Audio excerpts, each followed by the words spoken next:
as far as remaining hopeful, we don't have a choice. If you give up hope, you give up everything. He has awesome lawyers fighting on his behalf. It's very time-consuming, but they're doing everything they can to ensure that he will walk out of there. It's very hard when we go to visit and we have to leave. Right. To see him sitting there watching us walk away. But when you get there, and they always seat the visitors first, wait for him to come in, and to see him come in and just see his face light up, when he sees who's here.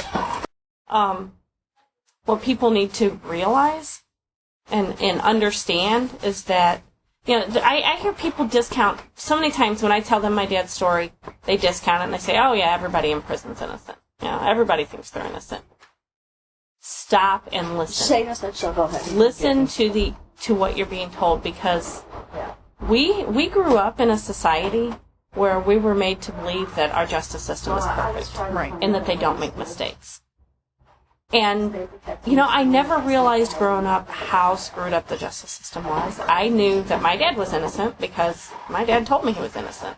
But as an adult, when I go back and I received and read police reports, trial transcripts, it hit me just how wrong it was what they did to him. And now that I've started his Facebook group and I've made contacts with all these other families who are going through the same thing and just how prevalent it is, I can, off the top of my head, start naming names of innocently convicted people in the state of Missouri.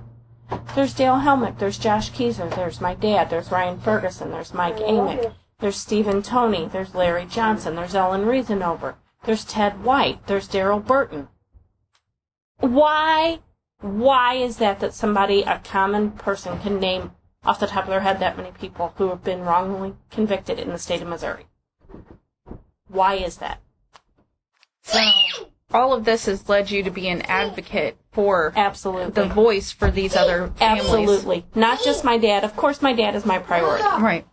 However, me and several other families that I've made contact with, Ryan Ferguson's family especially, they're, of course, fighting to get their innocent son released. But when my dad walks out the door, it doesn't stop. Right. It does not stop. There are still innocent people in prison. And I will continue to be a voice. I will continue to be heard until they fix the problem. And so have you talked to your father about how he feels going into this evidentiary hearing? He is extremely confident, extremely upbeat, extremely hopeful. This is his chance. This is what he's been waiting for almost 30 years. I'll tell you a story. When I first got the Innocence Project involved with Dad's case, it was 2004, at the end of 2004. Phil Gibson was the director of the Midwestern Innocence Project then. First part of January 2005, he went to see my dad. He sent me an email that night, because I had emailed him and said, how did it go? Chrissy, no, baby. No. And he said, I'm going to forward you a copy of an email I sent to Steve Weinberg, who is the journalism professor at Mizzou. And in his, oh no, I'm sorry, that's a different email. The email he sent me when he went to see my dad is he said, I did get to see your dad today. We didn't talk a whole lot about what happened back in 82 and 83.